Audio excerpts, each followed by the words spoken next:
대법원 흔들기 강행, 법정 정화대 독재 시작, 양측의 의견도 충돌하고 있습니다. 민주당에서 조희대 대법원장과 대법관 11명 전원을 청문회를 열어서 불러 세우려 하고 있지만 대법원장과 대법관 모두 거부했습니다. 논란이 일고 있는데요. 그 장면 함께 보시죠.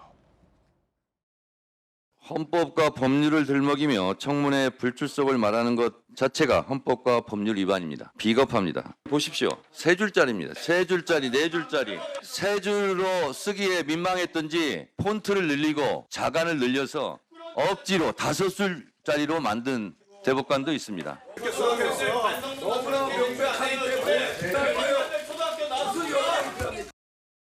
이제 이번 청문회가 결국에는 재판 관련한 조사를 전제로하는 청문회이기 때문에 법관인 제가 참석하는 것은 이제 헌법이나 법률의 규정에 비춰볼 때 적절치 않다는 그 이유도 들 수 있겠습니다. 너무나 명료하기 때문에 그러니까 빈말하기 간단하게 국회가 하는 행태가 말이 안 되는 인생한테 말이 길어지는 거. 자, 지금 이 장면 논란의 장면입니다. 입법부와 사법부가 엄연히 독립돼 있지만 민주당은 사법부가 대선에 개입했다라고 주장하면서 청문회를 열겠다라고 주장하고 있는 상황이고요. 국민의힘에서는 민주당이 사법부를 발안에 두려 하고 있다라며 입법 독재 시작이다라고 비판하고 있는 그런 장면입니다.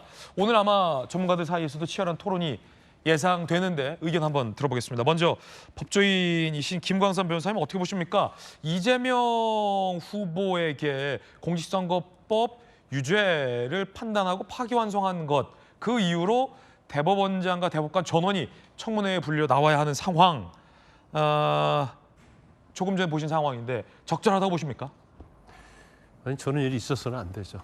저게 만약에 정말 나와서 어떠한 청문회를 했다고 한다면 앞으로도 권력을 잡은 자들이 똑같은 행태를 부릴 거 아니에요. 저는 제 일제 볼 때는 민주국가에 있어서는 안 되는 막장이에요. 막장.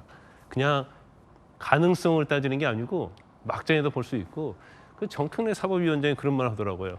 세 줄짜리를 칸을 씌워가지고 네 줄을 만들고 5줄을 만들었다고 하는데 이제 불출석 사유서를 얘기하는 거예요. 제가 대법관이면 한 줄 쓸 거예요. 삼권 분립, 사법부 훼손. 더 이상 할 얘기가 없어요. 민주국가에서 어떻게 이런 일이 일어날 수 있습니까?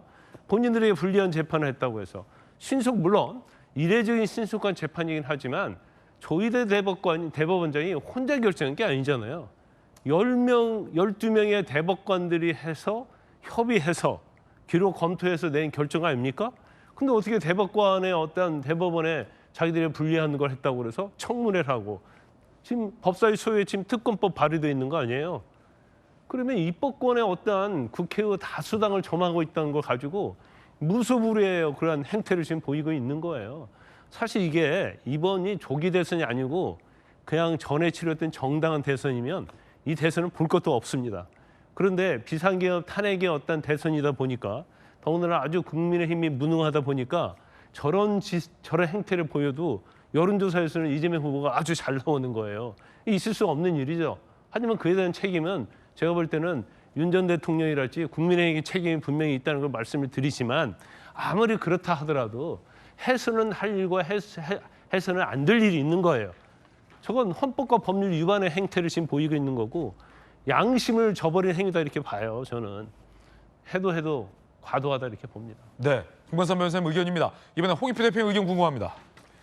네, 이번 사태는 사실 시작 자체가 이 대법원이 그 대통령 선거 임박한 상황에서 굉장히 이례적인 판단을 했죠. 그러니까 통상적인 절차를 거치지 않고 통상적인 절차와 달리 매우 이례적으로 마치 속도전, 군사작전 벌이듯이 대법원 판결을 이끌어냈다. 여기서부터 문제가 됐던 것 같습니다.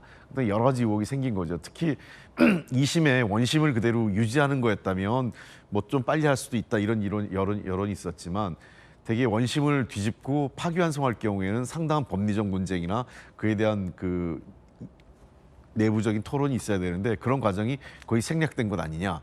그리고 실제로 대법원에서 이번에는 사실 판단을 했어요. 보통 대법원은 법리적 판단만 하는데 사실 심리를 했기 때문에 사실 심리할 때는 좀 더 그 관련돼서 당사자인 그 피고인 측 변호인의 입장도 들어주면서 이걸 논쟁을 이끌어갔어요. 근데 그러지 않다 보니까 정치적 논쟁이 발생을 한 거죠. 그러니까 다 과거에도 보면은 대통령 선거나 굉장히 중대한 정치적 이벤트가 있을 경우에는 그 진행되고 있던 수사나 재판을 중단하던 것이 관행이었습니다. 근데 이번엔 그 이례적으로 도리어 속도를 내면서 이런 논란을 초래했는데 어쨌든 이것은 저도 대단히 유감스러운 상황이라고 생각을 해요. 다만 국회 청문회에서는 국회는 국민을 대리하는 그 헌법기관이기 때문에 그 누구도 그 증인의 청문회를 열었을 때 청문회의 증인으로 채택할 수 있습니다. 저건 상권 분립과는 관계없다고 생각을 해요. 다만 이것이 청문회 대상이 맞느냐? 청문회가 정상적인 절차를 통해서 그 사람이 불려 나오는 것이 합당하냐? 이 논쟁은 벌일 수 있겠지만 대법관이라고 해서 그 판사라고 해서 국회가 부를 수 없다라고 하는 것은 이건 상권 분립과는 관계없다고 저는 생각을 합니다. 그리고 더 중요한 것은 이제 사법부에 대한 개혁의 문제인데 이제는 사법부에 대한 개혁이 본격적으로 논의될 시점은 됐다고 생각합니다. 지금 사법부가 너무 엘리트화, 기득권화됐다는 비판, 그리고 모든 민원인들이 이구동성으로 얘기하는 것은 사법부의 어떤 권위주의적 어떤 현장에서의 문제점들에 대한 지적이 반복적으로 나왔어요. 그래서 이번 기회에 저는 사법부에 대한 개혁 문제를 어차피 지금 대선 국면이기 때문에 당장 시행은 어렵지만 대선 이후에 좀 더 차분하게 정치권 그리고 사회 각층의 의견을 수렴해서 사법개혁을 본격적으로 논의해야 될 시점이 아닌가 생각을 합니다. 거기에는 상고법원 설치, 대법원의 숫자를 어떻게 늘릴까 하는 대법관 숫자 늘리는 문제, 특히 그 대법관 숫자를 늘릴 때에는 대법원 대법관의 임명 절차를 얼만큼 공정하고 투명하게 할 건가 하는 문제, 그리고 각급 법원에서의 어떤 권한과 어떤 문화, 관행 이런 것까지 다 포괄적으로 논의해서 사법개혁을 다음 이 대선 이후에는 본격적으로 논의를 해야 된다고 생각을 합니다. 조희대 대법원장과 이 11명의 대법관을 청문회장에 불러 세우겠다라는 것 말고도 논란의 장면은 또 있습니다. 민주당에서 이른바 사법부 압박 법안을 무더기 통과한 장면인데요. 통과시킨 장면인데요. 함께 보시죠. 공직선거법 개정안, 이른바 이재명 면소법이라는 논란이 일고 있습니다. 조희대 특검법까지 소위의 회부에서 논란입니다. 법원조직법 개정안, 대법관을 지원하겠다라는 내용이고요. 헌법재판소법 개정안도 회부가 됐습니다. 안용환 의원님 어떻게 보십니까? 참 우려가 되고 안타깝습니다. 또 민주당이 선거 국면에 왜 저런 법들을 통과시키는 것인지, 저거는 이재명 대표에 대한 충성 경쟁 때문에 한 게 아닌가라는 그런 생각이 듭니다. 기본적으로. 그런데 얼마 전에 스티븐 레비스키라는 미국의 정치학자가 쓴 책이 국내에서도 베스트셀러가 됐었죠. 어떻게 민주주의가 붕괴되는가, 어떻게 민주주의가 몰락하는가.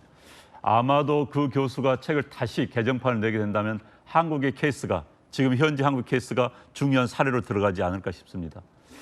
그 민주주의가 어떻게 붕괴되는가 주요 내용은 이렇습니다.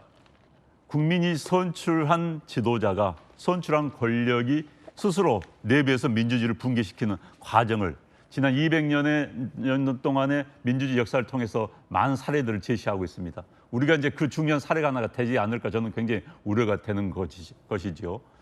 그러니까 선출된 권력, 특히 이제 대통령 또는 입법부가 나머지 자기들을 견제하는 사법 권력을 통제하려고 나왔을 때 상권 분립이라는 민주주의의 중요한 원칙이 훼손되고 민주주의가 붕괴된다, 이런 이야기입니다. 이런 케이스가 지금 수차례 최근 언론도 보도되고 있지만 폴란드, 헝가리, 베네수엘라의 차베스, 페루의 페론, 이런 역대 유명한 독재자들이 해왔던 행태가 국민들로부터 선출된 그 권력을 바탕으로 해서 사법부를 겁박하고 이른바 사법부 개혁이라는 이른바 사법부의 시스템을 붕괴시키는 겁니다.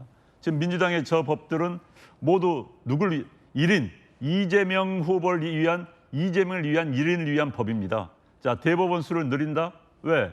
지금 현재 대법관의 배분이 보수가 더 우위라고 생각하니까 수를 늘려서 바꾸겠다는 겁니다. 이게 폴란드에서 썼던 수법이고 헝가리에서 썼던 수법입니다. 그런 수법을 그대로 배워 쓰고 있는 거예요. 미국 교수가 말한 민주주의가 몰락하는가의 과정에 그대로 지금 대한민국에서 되풀이되고 있는 게 현재 우리 눈앞에 펼쳐지고 있습니다. 그리고 지금 이재명 우리 원내대표께서 말씀했지만 민주당은 그렇게 생각할 수 있겠습니다만은 대법원에서 판결을 과도하게 빨리 했다. 자, 이재명 후보의 사건은 명백한 사건입니다. 1심과 2심이 달라요. 그럼 그것만 판단만 하면 되는 겁니다. 쟁점은 다 정리가 됐습니다. 그렇기 때문에 대법원 입장에서 본다면은 국민 유권자들의 판단을 명확하게 해주기 위해서 판단해 주는 게 맞습니다. 만약 그 논리대로라면은 1심에서 2년 2개월 동안 끌었던 1심 재판부는 왜 탄핵하다는 이야기 안 나옵니까? 그 법을 어겼는데 분명히. 그렇기 때문에 대법원의 3권 분립하에서 대법원의 판결을 가지고 이것이 맞다 저것이 맞다. 내가 내 편에 유리하게 판결이 나오면 정의고 내 편에 불리하게 판결이 나오면 사법 쿠데타다. 이런 논리가 어디 있습니까? 그러면서 이것을 내라는 음모다. 제2의 제3의 내라는 음모다. 앞으로 저는 굉장히 우려가 되는 게요.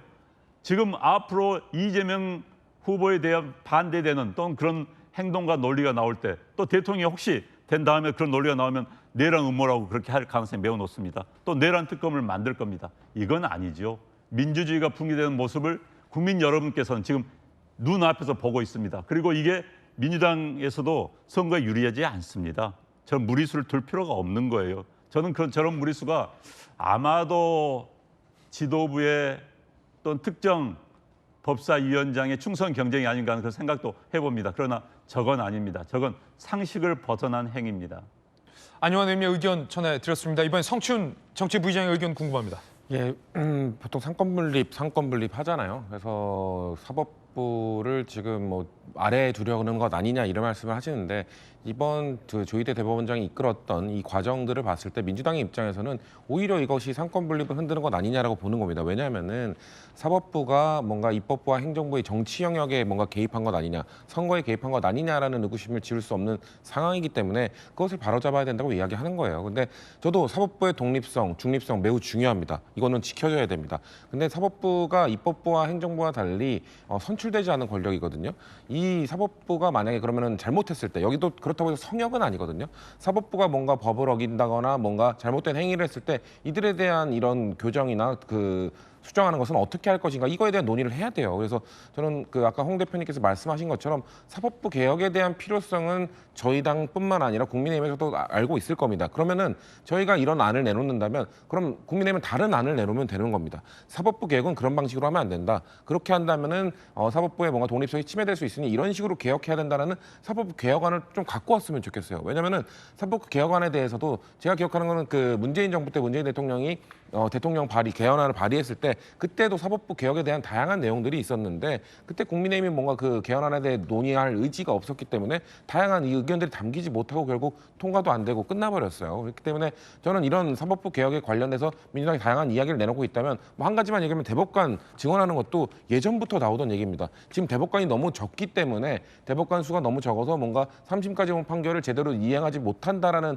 얘기들도 많았고 그렇기 때문에 그러면 증언과 관련돼서 뭐 그런 식으로 장악하려는 것 아니냐. 그러면 공정하게 뽑으면 되잖아요. 지금도 대법관 후보 추천위원회를 통해서 선출이 되고 있습니다만 그것의 공정성이 조금 더 부족하니 그럼 최대한 중립적인 분들이 선출될 수 있도록 다른 방안을 좀 바꾸자 이런 식으로 좀 이야기를 나누면서 좀 발전적인 안을 논의하는 것이 지금 실추되고 있는 뭔가 실추된 사법부의 신뢰를 회복시키고 그런 방안 좀 발전적인 방안이 된다라는 말씀을 드리고 싶으니 저희 안 민주당 안이 무조건 절대적으로 옳다고 생각하지 않습니다. 대신에 그렇다면 국민의힘이 생각하는 사법개혁의 안은 뭔지를 같이 논의했으면 좋겠다는 제안 드리고 싶습니다. 네, 여러 패널들 의견 전해드렸습니다.